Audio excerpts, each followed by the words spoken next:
Materialistic science. On a certain occasion, a materialistic atheist, an enemy of the living eternal God, and a religious man, argued. They argued about the subject of, which was first, the egg or the chicken. One answered, it was the egg. Of course, it was the egg. And who laid the egg? Well, the chicken. So the other one said that it was the chicken. And where did the chicken come from? Well, from the egg. This is a story that never ends. Finally, a little impatient, the religious man said, could you make an egg the way God did it?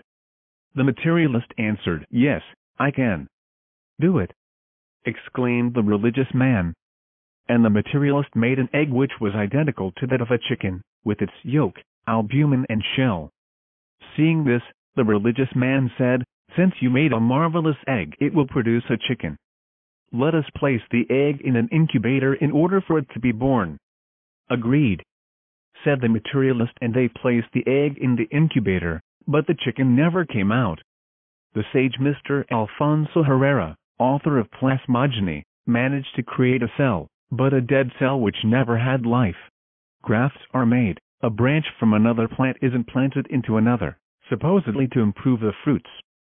The know-it-alls thus want to correct nature. What they do is an absurdity. Grafts do not carry the same natural living force of a megalocosm. Ingested adulterated fruits come to harm the human body from the energetic point of view. However, scientists feel satisfied with their experiments. They do not understand that each tree captures energy, transforms and retransmits it to the fruits.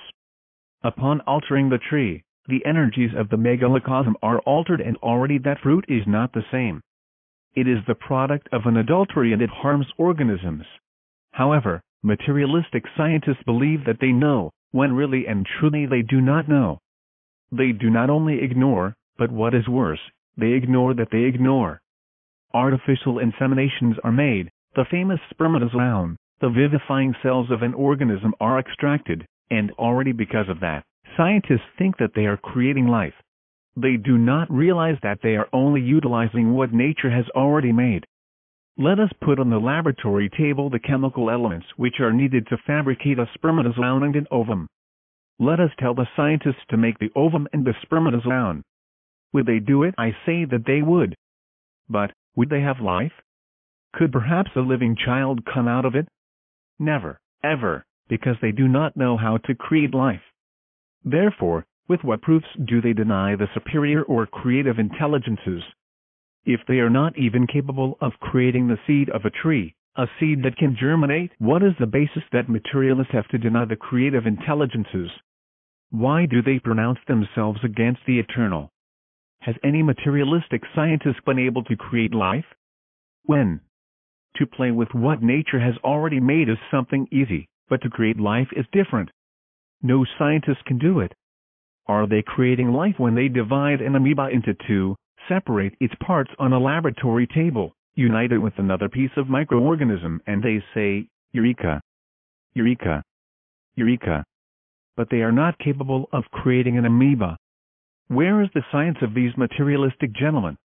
When have they demonstrated that they can replace the divinity? The reality of facts is that they not only ignore, but what is worse, they ignore that they ignore. Facts are what count, and until now they have not demonstrated it. They say that man comes from the monkey. They come out with the theory of the syncephalus without a tail, the monkey without a tail, and the arboreal men, children of the noptozoids, etc. But, which would then be the missing link? On what day have they found a monkey that is capable of speaking, gifted with speech? It has not appeared until now. These materialistic gentlemen are ridiculous. They are presenting us with suppositions and not facts. Let us measure the volume of the cerebrum of the best of the monkeys, and let us compare it with the cerebrum of a backward man that may be found, for example, in the tribes of Australia. It is obvious that that monkey would not reach the speaking capacity. Are materialists, therefore, not refuting the theories of Darwin himself and his followers? Does man come from the monkey? On what basis do they sustain it? How do they demonstrate it? Until when are we going to wait for the supposed missing link? We want to see that species of monkeys speaking like people. It has not appeared, therefore, it is a supposition of a nonsense that has no reality. Why do they speak of things that they do not know? Why so many cheap utopias? Simply because they have their consciousness asleep, because they have never become interested in carrying out a psychological revolution within themselves, and because they lack the practice of sexual superdynamics. The crude reality of facts is that they are hypnotized. Whoever does not practice the teachings of the revolution of the dialectic will fall into the same errors of the materialistic scientists. Materialistic scientists continuously come out with many theories. By way of example, we will mention that theory of the selection of the species. An insignificant mollusk develops, and from it come out other living species through the process of selection until arriving at man. Can they demonstrate this theory? Obviously not. We do not deny that in each species certain selective processes do exist. There are birds, for example, that migrate in specific times. One is amazed to see them all gathered, how strange they become. Then, they pick up flight to cross the ocean, and on the way, they die. Only the strongest surviving the struggle. Those that survive the struggle transmit their characteristics to their descendants. This is how the selective law works. There are species that incessantly struggle against marine monsters, and on the basis of so much struggle, they result being strong and transmit their characteristics to their descendants. There are beasts that on the basis of so much struggle become stronger and stronger each time, transmitting their psychological characteristics to their descendants. Never has natural selection been able to present to us a new species upon the stage of existence. Nonetheless, many are those who have given selection the characteristics of a creator. Much has also been said about the protoplasm. From the protoplasm, which is submerged in the salty sea since millions of years ago, from that protoplasm it is said that universal life came. Protist materialists make their ignorant followers believe, like themselves, that the psychological development of the intellectual animal, mistakenly called man, comes from the molecular development of the protoplasm, and that it marches parallel with the processes of the same. Protists want the consciousness, or however they may want to call it, to be the result of the evolution of the protoplasm throughout the centuries. This is how protists, those who believe that they are gifted with knowledge, believe. Haeckel's atomic monaron, that atom that is submerged there in the aqueous abyss from which life surged forth, comes to my memory. This is how Haeckel and his followers think something complex that has not had to undergo different cosmic universal processes has not been organized. The reality is that scientists neither know anything about life nor death, nor about where we come from nor where we are going, much less what the objective of existence is. Why? Simply because they have their consciousness asleep, because they have not done the interior revolution of the dialectic, because they are at the level of massive collective hypnosis due to the lack of integral revolution that we teach in this work. Materialistic science marches on the path of error. It knows nothing about the origin of man and much less about his inner psychology. We do not deny that the law of natural selection has existed, but it has not created anything new. We do not deny that the species vary throughout time, but the variability factors only go into action after the original prototypes have crystallized in the physical world. The original prototypes of any living species previously develops in psychological space, in the superior dimensions of nature, in the superior dimensions that materialistic scientists deny because they do not perceive them, and they do not perceive them because they are psychologically hypnotized. If they were to first come out of the state of hypnosis and then talk, their concepts would be different, but they sleep due to the lack of mental and sexual dynamics. If someone wants to know about the origin of the human being, he has to observe ontogeny. Ontogeny is a recapitulation of phylogeny. What is ontogeny within anthropology? It is the process of development of the fetus within the maternal womb. If we observe the processes of gestation of a mother, we can evince that ontogeny is a recapitulation of phylogeny, which, in turn, is a state of evolution and transformation through which the human race has undergone throughout the centuries. Ontogeny recapitulates these states within the maternal womb. An ontogenic analysis would lead us to the logical conclusion that the human species and the other animal species have resemblance in their origin and come from psychological space, but that matter of natural selection of the different variants or factors that produce variation in the human race only go into action after the species, whichever they may be, have physically crystallized. Before physical crystallization, evolving psychological processes exist within the living bosom of nature, which are unknown to Haeckel and his followers, because, in reality, they know nothing about the origin of the human being. How is it possible that materialistic scientists say that certain variations exist in the different types of living species? Whether it be by accident or in a spontaneous manner, is it perhaps not a contradiction?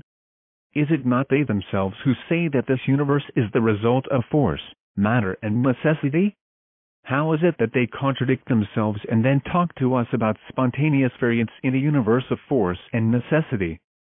Is that possible? A universe of force, matter, and necessity does not admit spontaneous or accidental variations.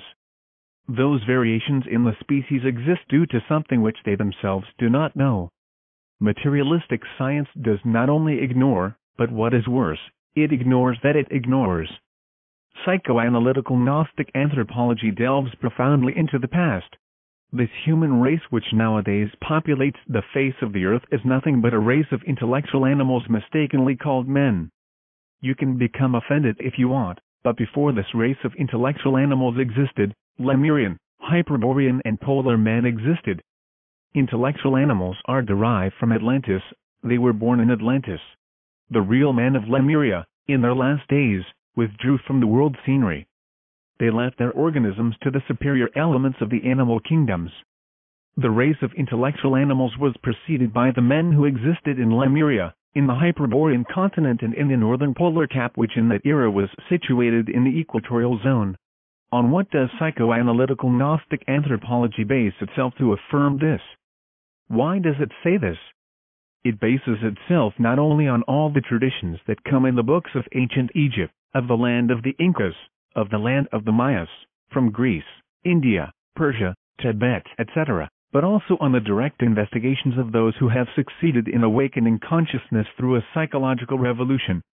We are delivering through this work all the systems which are needed to awaken consciousness, and when you awaken, you will be able to investigate and verify for yourselves what I affirm in an emphatic manner. But it is necessary to awaken in order to touch, see, hear, feel and not be a victim of the theories of a Haeckel, Darwin, Huxley and his followers. 3 races of man existed, but how could you know it when your consciousness is asleep? Those who succeed in awakening will be able to investigate in the Akashic archives of nature. How was the first race? In what manner did it exist? In those times, around 300 millions of years ago, according to the investigations that we have carried out, the protoplasmic man existed and the earth itself was still protoplasm. It is not that protoplasm of Haeckel and the salty sea and thousands of other foolishness without any confirmation, no. The protoplasmic race is different. A human race floated in the atmosphere. It had still not fallen on the humid earth. How did it reproduce and what was its origin? This race had evolved and involuted in the superior dimensions of nature and of the cosmos. It finally crystallized on an earth which was also protoplasmic after many evolving processes, surged forth from its original germ located in the chaos, in the Magnus Limbus, in the Eleaster of the world. When that race crystallized, it formed the surface, the nucleus, which could just as well assume gigantic figures as well as reduce itself to a mathematical point. On what do I base myself to affirm this? On the awakened consciousness. Have I evinced it? Yes, I have. And if you accept the doctrine of reincarnation, so much the better.